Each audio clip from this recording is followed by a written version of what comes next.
Meu querido irmão, minha querida irmã, que a paz do Divino Mestre Jesus continue reinando em nossos corações.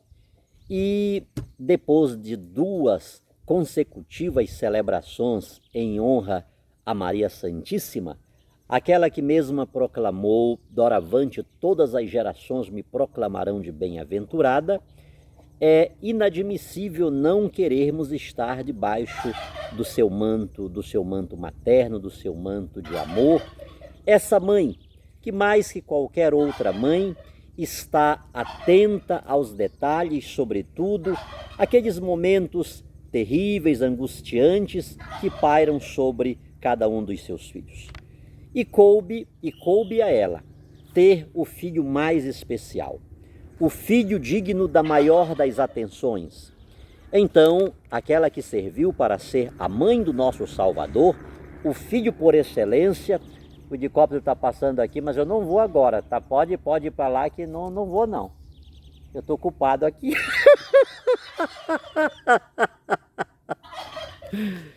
Então, com toda certeza, ela serve para no campo da fé ser, no campo da graça ser a nossa mãe. Queiramos todos estar sob os seus cuidados, sob a sua materna intercessão. Ninguém perde nada por isso. Padre Dalvan, me chegou aqui uns negócios bem feios, bem complicados, né?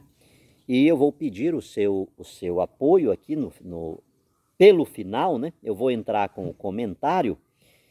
E o primeiro ponto que eu quero salientar é que esses capítulos trágicos da história religiosa e, sobretudo, quando digo da história religiosa, né? O nosso Antigo Testamento, ele comporta uma história religiosa, uma história que fala de Deus, porém sob a ótica da lei do talião. Dente por dente, olho por olho, pé por pé, mão por mão, orelha por orelha, e assim vai, né? Mas esses capítulos trágicos, sobretudo quando a partir de Cristo, Jesus vem jogar essa lei do talião por terra.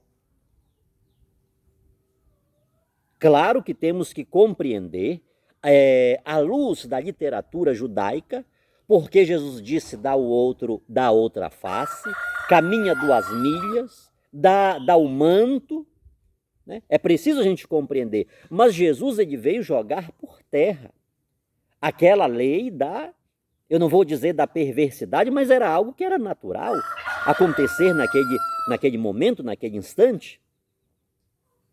Então, isto sequer deveria acontecer no meio cristão, não é mesmo?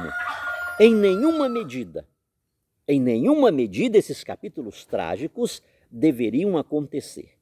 E a história do cristianismo, ela é uma história manchada de sangue. A história cristã, ela é uma história salpicada. E se espremer, pinga mesmo da enxurrada de sangue do que já se viu ao longo da história cristã. Mas tem algo aqui que a gente precisa observar, e é para isso, Padre Dalvan, que vou pedir o seu comentário, não seja modesto, é que a verdade, por exemplo, da Inquisição, poucos sabem. E mesmo aqueles que sabem, eles sabem de maneira distorcida, de maneira equivocada, de maneira mentirosa e, pasmem, isto mesmo nos centros acadêmicos. Isso está provado. Como de fato deu-se, isso não é dito. E não é dito porque o modo errado de ser contada essa história, repito-me, não deveria acontecer em nenhuma medida, em nenhum grau. Mas a maneira como aconteceu, de fato, isso não é dito, porque isso é parte essencial de uma campanha anticatólica. E uma coisa que é bom que chame a nossa atenção é que na Rússia, milhões de católicos ortodoxos foram mortos. Por que ninguém fala disso? No Oriente Médio e até hoje, quem computa as multidões católicas que foram mortas? É a famosa cristofobia. Por que cadeado e tudo, ninguém fala?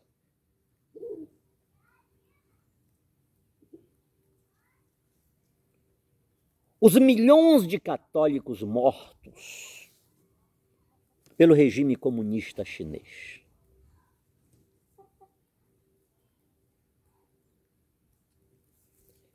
A Revolução Francesa,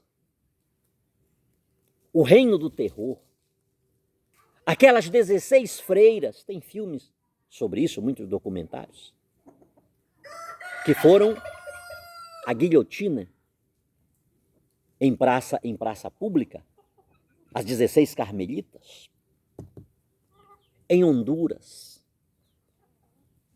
os 23 catequistas chacinados à baioneta. Agora, 1992. Na Nigéria, durante a missa, homens armados invadem a igreja e matam 50 pessoas, incluindo mulheres e crianças. Ou seja, por que ninguém fala sobre isso? No estudo médio, no estudo fundamental, por que isto é silenciado?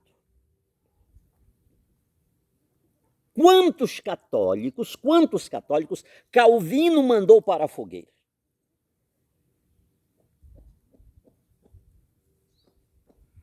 A perseguição a Dom Alvarez, ao clero, à igreja da Nicarágua. Agora, estamos vivendo isso, o jornal está mostrando todos os dias. Por que ninguém comenta? As barbáries da Inquisição protestante? Não houve? Por que do silêncio em torno da matança de católicos? E por que se acusa a Igreja Católica injustamente por crimes que ela não cometeu? Por que não dizem que o arquivo do Vaticano foi aberto em relação à Inquisição? E o que foi descoberto? Por favor, não foram analistas católicos, foram analistas externos, que tiveram acesso aos arquivos do Vaticano. O que foi que eles encontraram? Por que isso não se fala com transparência, com sobriedade, com o mesmo vigor, com a textura que a situação, que o fato exige? Porque à noite, ou melhor, à noite não, os 4 dias de massacre em Paris são contados estigmatizando a Igreja Católica. A famosa noite de São Bartolomeu. 4 dias de massacre.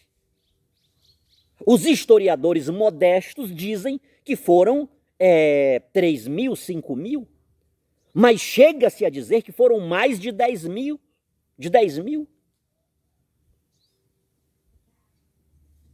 Foi o Papa, a Igreja de Roma, que mandou aquele massacre?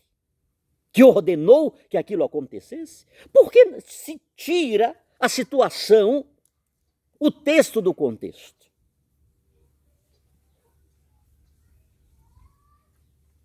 Foram só protestantes, calvinistas que morreram?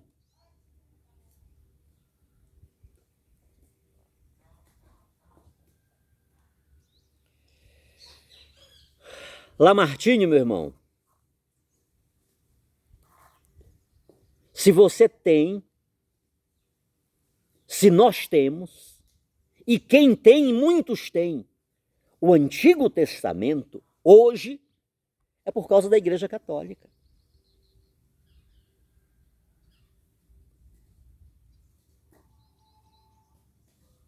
Você se esquece que Martinho Lutero era o grande antissemita? Você esquece que Hitler, a grande perseguição que ele moveu contra os judeus, ele tinha uma base lá no seu mentor espiritual, Martinho Lutero? Isso é história.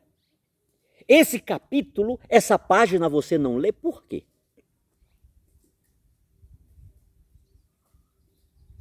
Porque você omite em dizer que o protestantismo, ele literalmente estabeleceu bases sólidas de um antissemitismo. Por que você não fala isso, meu irmão?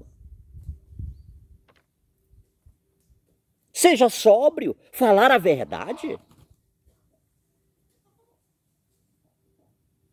Porque, e depois, o mentiroso é a Igreja Católica? É a Igreja Católica que esconde a verdade do povo? Você já estudou em uma faculdade católica? Um ensino católico?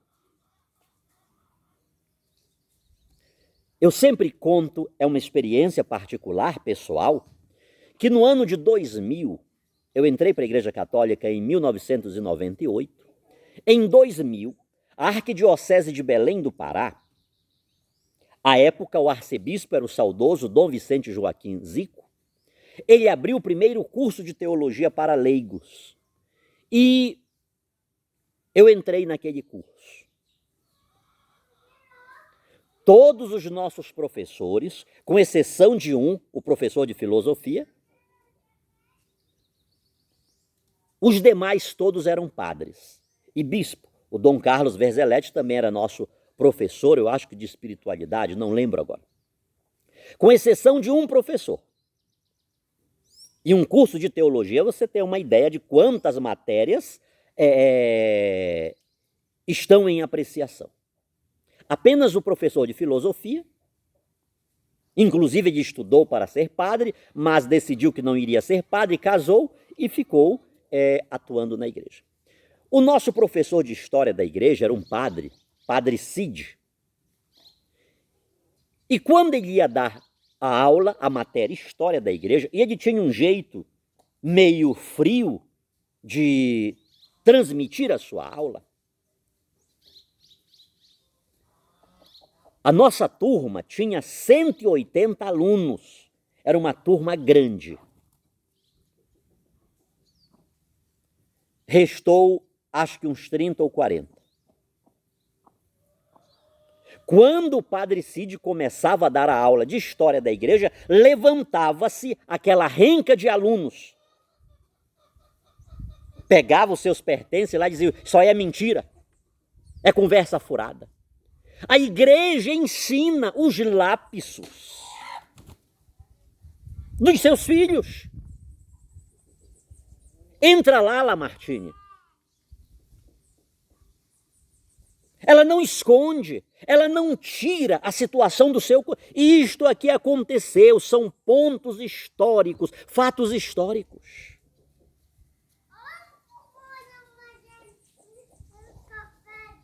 O protestantismo é antissemita. Mas isso não se fala, isso não se conta. A história da Inquisição, ela foi formulada e formatada para ser contada do jeito que é contada. Porque isso tudo faz parte de uma perseguição contra a Igreja Católica, uma campanha anticatólica, como disse no início. Por que isso não é falado? Por que se quer pousar como o santinho? Quando a história não é essa. Mas por que essa história é aceita? Repito-me, inclusive nos centros acadêmicos. Inclusive em centros acadêmicos, essa história precisa ser contada desse jeito. E burro é quem não busca investigá-la a fundo. Olha aqui o que nós temos à mão.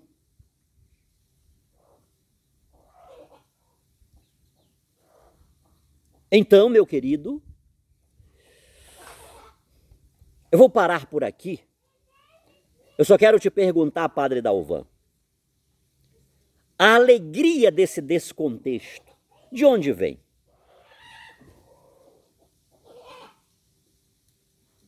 A alegria do descontexto.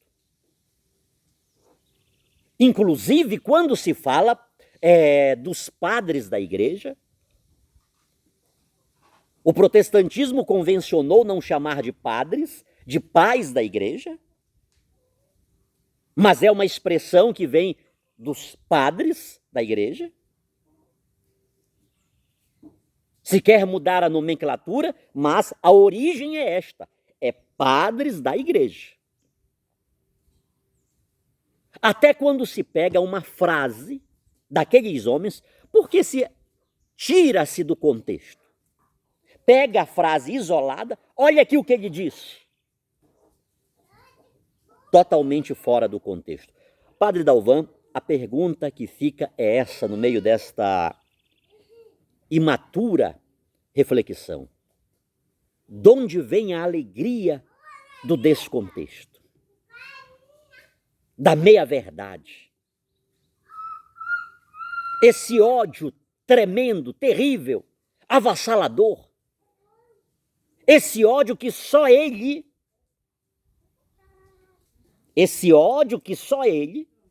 não permite ninguém ver a Deus.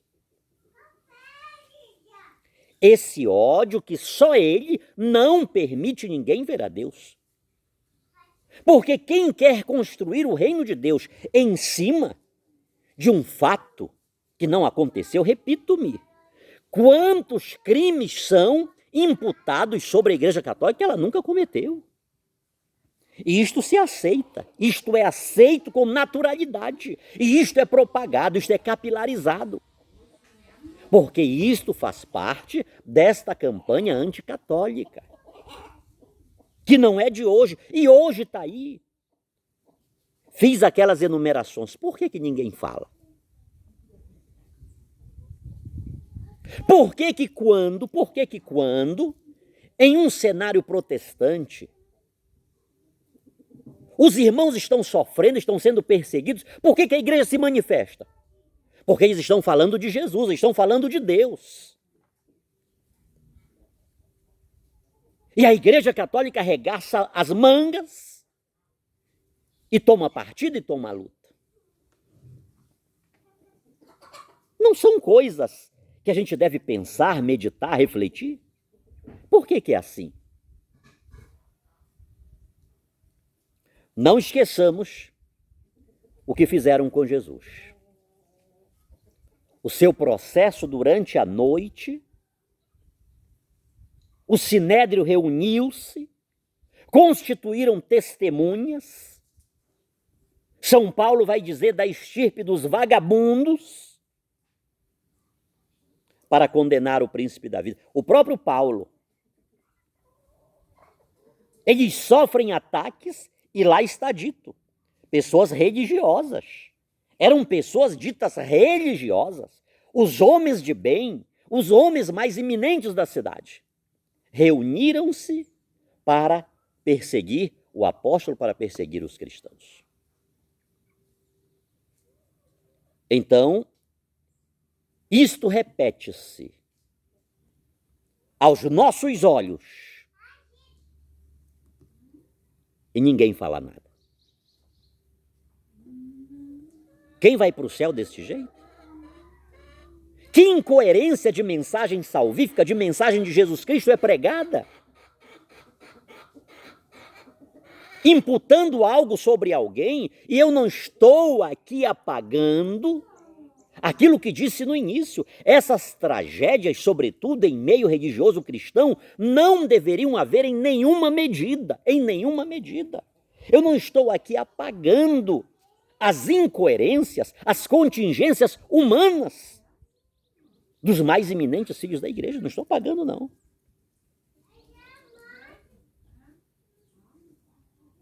Mas não é por isso que devemos pegar todas as arbitrariedades